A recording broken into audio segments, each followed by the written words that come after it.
और तहसीन पूनावाला, बात तो सही है, आप हर चुनाव के बाद सवाल उठाते हैं कि ये चुनाव गलत है, बीजेपी ईवीएम और इलेक्शन कमीशन दोनों को कंट्रोल करती है, ईवीएम की कभी बैटरी कम हो जाती है, कभी ईवीएम हैक हो जाता है, लेकिन जब आप चुनाव जीते तो ये कुछ याद नहीं आता। अभी के चुनावों में भी जम्मू कश्मीर पर कोई सवाल नहीं उठा क्योंकि वो नेशनल कॉन्फ्रेंस इंडिया अलायंस के साथी ने जीता था, वहां सवाल नहीं है। सवाल है तो हरियाणा पे सवाल है तो दो सांसद होने का सवाल है। जो संविधान बचाने की बात करते हैं, आज बीजेपी ने उन पर सवाल उठाया है, जवाब दीजिए।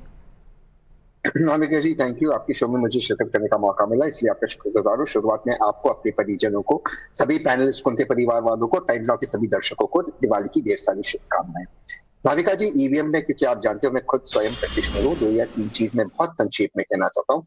उत्तराखंड हाईकोर्ट ने 2017 के चुनाव में ये रूल किया था कि जो ईवीएम में चुनाव हुआ और जिसपे काउंटिंग हुई वो अलग अलग था। 2 साल से ये मैटर अब तक पेंडिंग है। अब हम सुप्रीम कोर्ट उस पर मूव किए तो ईवीएम बदले जा सकते हैं। दूसरी चीज, जैसे कि आप जानते हो, ईवीएम को हैक करने का एक ये इलेक्शन कमीशन ने चैलेंज किया था, उसमें मैंने भाग लिया था, मुझे बुलाया गया था। हम उस ईवीएम को हैक कर सकते थे, इलेक्शन कमीशन ने हमें अलाउ नहीं किया। जब हम अंदर बैठे थे वहां पर उन्होंने प्रेस नोट निकाल दी कि ईवीएम हैक नहीं हो सकता, ईवीएम हैक हो सकते हैं। हमारे ईवीएम बाकी ईवीएमओ से अलग है क्योंकि वो सिस्टम पे कनेक्टेड नहीं है, लेकिन वो एक यूनिक फीचर है जिसकी वजह से हमारे ईवीएम बिल्कुल हैक हो सकते हैं। लेकिन मैं ईवीएम की उस बात में इस वक्त जाना नहीं चाहता हूँ। मैं आपके दर्शकों के सामने 2 प्रश्न रखते अपनी बातों को समाप्त करना चाहता हूँ।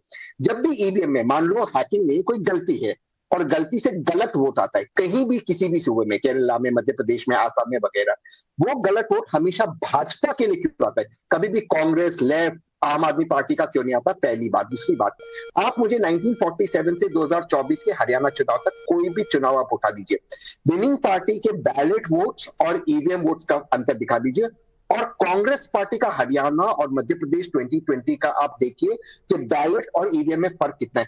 बैलेट में 21% की लीड है और ईवीएम में 9% पीछे।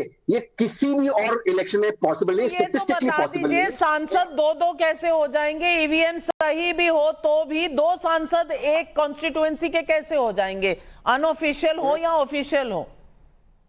जैसे माननीय प्रधानमंत्री जी सभी भाजपा स्टेट्स को गाइड करते, सभी भाजपा मुख्यमंत्री माननीय प्रधानमंत्री जी की तरफ देखते, ठीक उसी तरह श्रीमती प्रियंका गांधी वाड्रा, श्री राहुल गांधी जी, क्योंकि वो फॉर्मर एमपी है वहां के, उनकी तरफ गाइडेंस के लिए देखिए, क्योंकि उनके चलते हुए वायनाड को बेस्ट परफॉर्मिंग डिस्ट्रिक्ट का अवार्ड नीति आयोग ने माननीय मोदी जी के कमेटी के नीचे दिया।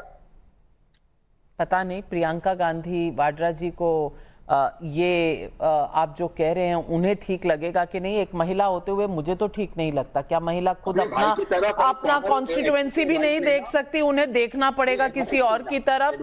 राकेश त्रिपाठी जी, ऑफिशियली आप क्या कहेंगे और अनऑफिशियली आप क्या कहेंगे?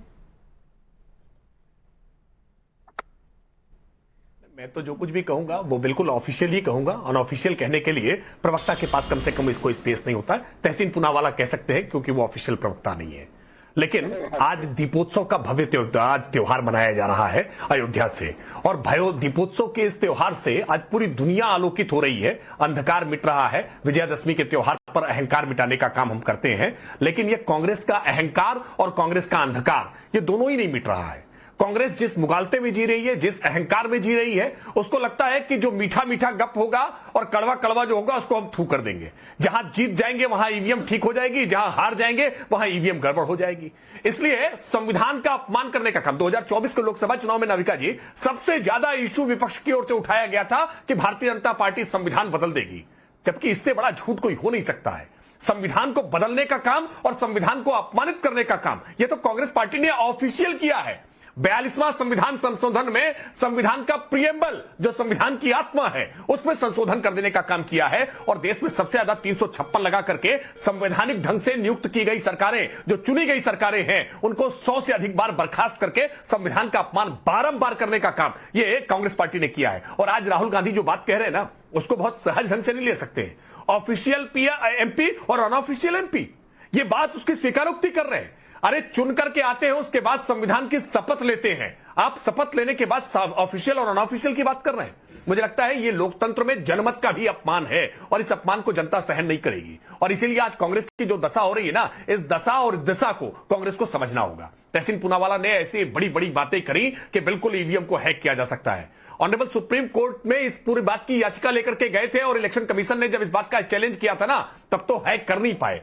आप फिर अभी भी चुनौती इस तरह की पेंडिंग पड़ी हुई है। तहसीन पूनावाला जी, आप बहुत चैंपियन हैं, मास्टर हैं, जाइए ना एक बार हैक करके दिखाइए। इस तरह की खोखली बातें करके जनता को बरगलाने का काम मत करिए। और अगर ईवीएम हैक हो जाती ना, तो फिर जम्मू कश्मीर का परिणाम तो बदल जाता, कर्नाटक का चुनाव बदल जाता, परिणाम बदल जाता। ये अलग अलग राज्यों में जहां पर आपकी सरकार, हिमाचल में सरकार आपकी बनी है, वहां का परिणाम बदल जाता। उत्तर प्रदेश में भारतीय जनता पार्टी लोकसभा की सीटें नहीं हार जाती। इन बातों को समझते हुए हम 240 की सीटें लेकर के नहीं आते, फिर मेजॉरिटी की सरकार। इस बार 350, 400 और 400 पार का हमारा नारा हम साकार कर लेते। अरे आप लोकतंत्र को ऐसे अपमानित करने का काम मत करिए। खैर, कांग्रेस पार्टी की पुरानी सवाल ये भी है, और मैं करना ये इनका अभिमान है। एक मिनट तहसीन पूनावाला जी, आऊंगी आपके पास, धैर्य रखिए। एक लाइन ईवीएम जहां से भी चोरी होते, जिसकी एफआईआर रजिस्टर होती है, वो सारे बीजेपी के सूबे क्यों है? एक दूसरा, जहां भी ईवीएम पाया जाता प्राइवेट गाड़ी में, वहां पे बीजेपी की सरकार है। एग्जाम्पल आसाम, इसका जवाब दे दीजिए।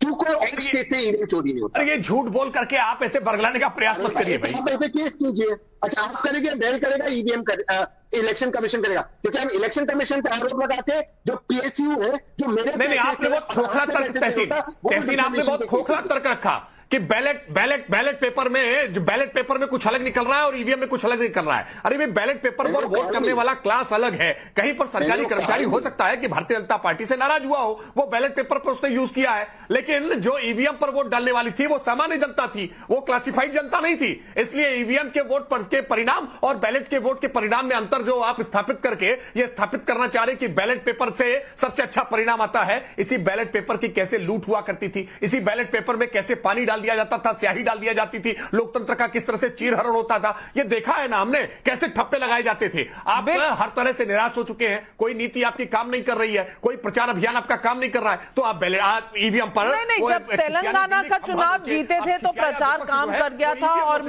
और मैं दिसंबर 3 का आपको पोस्ट भी दिखा देती हूं। मल्लिकार्जुन खड़गे ने कहा था कि तेलंगाना में जो हुआ हमारे कार्यकर्ताओं ने जिताया, मध्य प्रदेश, छत्तीसगढ़ और राजस्थान में क्या हुआ इसकी हम समीक्षा करेंगे। लेकिन वही चीज अगर किसी और चुनाव में हार होती है तो समझ में नहीं आता किसी को कांग्रेस पार्टी में। लेकिन अजीज खान साहब, मैं आपसे पूछना चाहती हूं, क्या कोई ऑफिशियल अध्यक्ष अनऑफिशियल अध्यक्ष हो सकता है? ऑफिशियल पीएम कोई, अनऑफिशियल कोई, ऑफिशियल सीएम कोई, अनऑफिशियल कोई, सांसद भी ऑफिशियल और अनऑफिशियल होने लगे। क्या ये संविधान को बचाने की प्रक्रिया हो रही है? क्या संविधान ऐसे बचाया जाता है?